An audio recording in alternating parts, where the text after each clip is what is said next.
Who would be your top 5 rappers of all time, out of curiosity? Yeah, my top 5. So I'm to the point now where I realize that I can't have a top 5 no more, because my top 5 would have been people who, at some point in their life or in their career, they were glorifying the stuff that we need to be fighting against. And that's something that I gotta be like, dang, did they ever graduate from that or elevate from that? If they did, then cool. Nas my favorite rapper. Nas my favorite rapper, right? Always been my favorite rapper. But after Nas, it's a bunch of people who, I see you. Oh, I see how you coming. Yeah. I see you repping with that, with the Nas hoodie.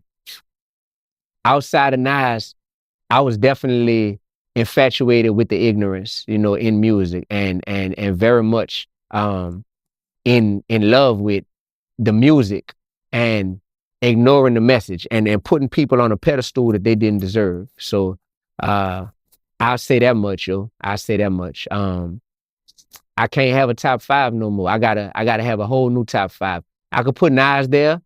I feel comfortable putting Lupe Fiasco there.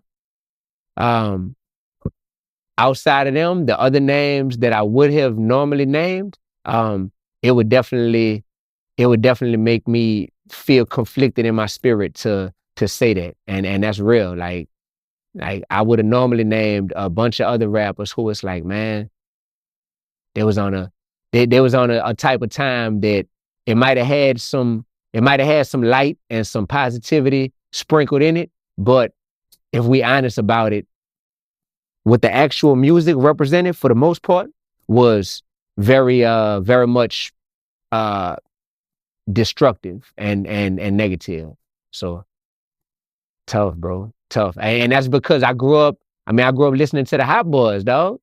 I grew up listening to No Limit, I grew up listening to Rockefeller. I grew up listening to Rough Riders. I grew up listening to all of this. So I was consumed with all of this music. And I was the dude that would pick out like, oh, this song right here is dope. And the message ain't, just about murdering people. Like, I like this song or I like this song. But inevitably, if I'm consuming all of your catalog, I'm seeing that there's a lot of what you call it, man. There's a lot of music that you put out there that explicitly glorified a bunch of murder and a bunch of drug dealing and a bunch of disrespect of women. And we have to be willing to say, at one time, I used to put you on a pedestal, but at this point in life, what's really gangster, brother, is if you come out and denounce a lot of that stuff that you used to represent. That's what's really gangster. So that's what could really allow you to be put up on a pedestal, is if you say, yo, what I got famous for in the music industry for glorifying murder and drug dealing and all that and disrespecting women, I was wrong for all that. And I need to do better. And I've learned to do better at this point in life. That's some legendary behavior right there. But if you simply want to be celebrated for doing all that stuff just because you feel like you did it well and you went platinum while doing it, that don't make you a legend, yo. That doesn't make you a legend, That makes you a legend of doing the devil's work. Congratulations. What you think about Jay-Z? I think Jay-Z has evolved. I think at one time, Jay-Z was just strictly about making money by any means necessary in the music industry, no matter what message was being put out there, no matter what he was glorifying. And I did a song in 2010. The video came out. It's called Jay 50 and Wheezy.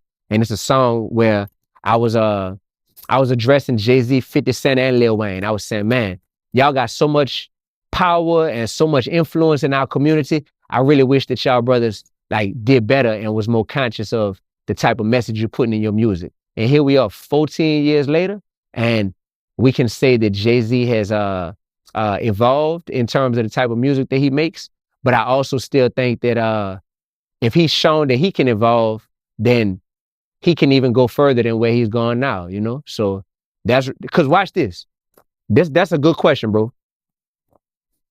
Jay-Z has evolved from where he used to be, but what's really gangster is when you get to the point where you also know the power of your cosign, and to where you could say, hey, now I want to not stamp or cosign music that is still glorifying that same stuff that I've personally evolved from. So that, I think, is really powerful. And I think that Jay-Z enjoys the role of being a mentor to artists, and being the big homie to artists. So I think that that's part of what we all need to think about in terms of being a big homie, is thinking about how we can not just teach people how to get money, but how we can teach people how to like fully get to the point where we take a hard stand against the glorification of any negativity, man.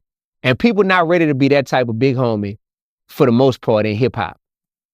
The term big homie in hip hop has got watered down to, I'm just going to teach you how to get money. I'm just going to teach you how to get this bag. You heard me? People think that that's being a good big homie in hip hop. And I think that being a big homie in hip hop is about, I'm going to teach you how to evolve fully as a man or as a woman, and teach you how to have a message, but learn how to monetize that message in a way to where you don't have to glorify negativity and play into the industry's chess game, you know. So that's my thought. What you think about Pac? Pac, I think that Pac didn't get the opportunity to become a big homie. Pac got killed when he was 25 years old, and he was a dude that was showing sparks and showing potential to say, like, I got revolutionary tendencies in my blood and in my music, but I also got young dude in the streets getting money, tendencies as well. And I'm flip-flopping. I'm going back and forth.